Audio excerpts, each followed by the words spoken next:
How low can you go? How low can you go? Yeah. Just how low can the value of Bitcoin get? Can it go all the way down to zero? Is it a bubble? Well, the truth is nobody really knows, but I'm going to share my projections, my opinions, and my top 8 reasons on why Bitcoin can fall. As I'm sure we all know by now, cryptocurrency is a very volatile market. It goes up, it goes down, and I'm sure both will happen several times this year. And next year, we're going to see it go up. We're going to see it go down. Realistically, I see Bitcoin falling no less than 5,000. We just saw it hit around 6,000 and bounce back up. So we can see it go back down to 6,000. Now, if everything goes wrong, I think it can go all the way down to 3,000, although that's very unlikely. Here are my top 8 reasons that Bitcoin can go down. Reason number 8. More FUD, which stands for fear, uncertainty, and doubt. If we keep hearing more FUD and people keep believing it, FUD is like a rumor, like it spreads. It starts out as this little thing, then it just keeps spreading. It's like a snowball effect, and by the time it's done, after the first tweet 2 hours later, it's like, oh my God, India is banning cryptocurrency, but that never was the case. Sometimes FUD is justified, some things are happening, it's actually bad news, but a lot of the time it's a small little rumor or small news that gets snowballed and gets blown way out of proportion, and a lot of times it's completely false. But a lot of FUD and a lot of overreaction will cause the price of Bitcoin to fall, as we've seen ever since Christmas time. Reason number 7, scams. And the word scam is used like an umbrella to cover a lot of terms. I'm going to go over a lot of different things that could be considered a scam. For instance, a Ponzi scheme like BitConnect or Coin, these lending platforms that offer, that promise way too much but can never deliver. They're too good to be true. Those are true scams. Then there's a lot of plagiarizing and companies just saying, you know, ICO just to raise more money, but they don't really have good technology. They don't really have a good coin. They don't really have a good white paper, a good team, nothing. They just basically say ICO, we have a cryptocurrency. It's kind of the hot thing right now, which is maybe not considered a scam, but it basically is. It's like a coin that has no purpose. They're just doing it just so people put money in it, and that's not the reason you're supposed to get into cryptocurrency. It's supposed to solve a problem and have real life use. Reason number 6, hacks. When big exchanges get hacked and sometimes people lose their Bitcoins, or they use a password that's not too strong and a password that they use everywhere else, and they personally get hacked. If these hacks keep happening, that counts for being bad news and gets people less confident. And hey, I'm just going to say crypto is not for everybody. If you can't even remember where you put your keys anytime, or you always lose your wallet, you kind of need somebody to help you out with your finances, it might not be for you. There's pros and cons to having crypto. And one of the cons is, if you're not secure with it, if you're not being smart with it, you can get hacked. Now, some of these hacks are unforeseen, and hopefully we learn from them, especially these exchanges, and get more secure. That's why I've recently found out about Hacken. That's HKN. I'm really interested in this coin. It's basically, what they do is they hack your website to test it out.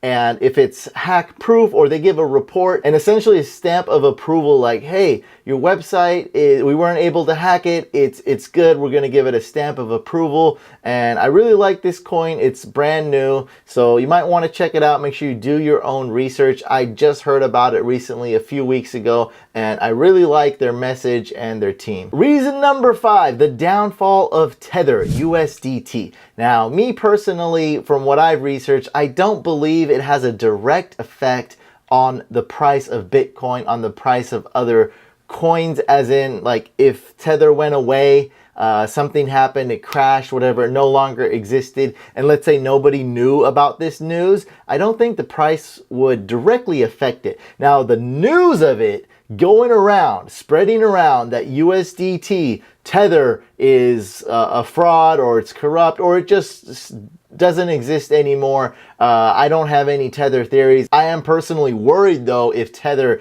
does crash and no longer exists, because I believe the news will get people less confident in crypto as a whole, and would eventually cause the price of Bitcoin to fall quite a bit. Reason number 4, pretty easy one here, is price manipulation, whether it be Bitcoin futures, people manipulating the market such as whales. I mean, the market cap right now is around 400 billion or something. That means somebody with a whale, like a whale with silly money, someone with $4 billion owns 1% of all the crypto market. So just one whale could own well over 1% of Bitcoin, and they do. Some whales do own way more than 1% of all Bitcoin in the world. So whatever their motivation is or their reasons, whales and other people can cause the price of Bitcoin and other cryptocurrencies to plummet. Sometimes to get back in at a cheaper price. That's why they do it, or that's why we think they do it. Reason number 3, regulations and bans. A lot of the regulations we've heard are actually good. This is a matter of opinion, but it's been more so to protect people from scams and just investing too much and getting hurt. Bans are bad, okay? But this goes kind of along with FUD. Sometimes there's some small regulations and then the snowball effect happens, gets blown out of proportion. Sometimes there are legitimate bans, like this country's gonna ban crypto or something. That's never good. Like, that is not good, and that should have a direct effect on Bitcoin and other cryptocurrencies. Like, I believe in that. That's completely legitimate. That's why it's always good to keep up with your crypto news. Reason number 2, the flippening. And this is a pretty speculative one. A lot of YouTubers and crypto YouTubers have been talking about the flippening for quite a while. And that's basically when Ethereum takes Bitcoin's place. Ethereum's no longer number 2, and Bitcoin is no longer number 1. They switch places, and Ether becomes number 1.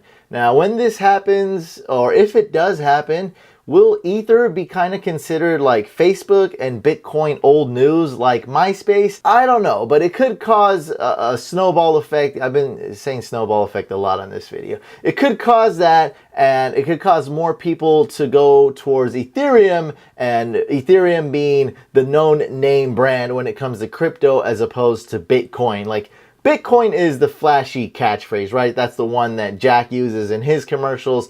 That's the first one everyone talks about, especially people that have no idea what's going on about crypto, have no clue what the blockchain is. The first term they use, catchphrase, is Bitcoin. Maybe that changes to Ethereum. And reason number 1, which is the most extreme but the most important reason, is if banks just say no to crypto. As in, if you have a bank, it won't let you make any type of transaction, any type of purchases with anything related to crypto. We know that credit cards such as Visa have basically been saying no, and that's because people are investing too much in crypto, more than they can afford to pay off, and they just don't want to take that risk. Like, hey, we're lending you the money, buddy. We don't want you to spend it all on crypto. We don't know about all that. People are going really crazy with this crypto thing lately. We don't want you to do that. We're just not that confident in that. That's fine. That's their money. They're lending it to you. That's what credit is. But once they say you can't do it with a debit card, you can't do it with a bank account, you just can't do it, and 2 or 3 huge banks say no to this, others may follow, or they all may say no at once, this would be bad news. But like I said, this is very extreme. I don't see it happening, especially without any super extreme regulations or just flat out bans. I just don't see the banks doing this, especially if one bank does and the others don't follow suit. They may lose a lot of customers, and it'll be a bad look for them. Their perception won't be too good. Now, we just recently seen crypto go from around 20,000 all the way down to 6,000, and went back up around 8,000 now, which is good news, but I don't think we're still in the clear yet. I like to see it go consistently above 10,000. So if it stays above 10,000, 10,500, maybe 11,000, if it can do that, the price of Bitcoin that is, for I'd say 3 days consistently, then we're in the clear. The bear market's completely gone, and we should be completely recovered.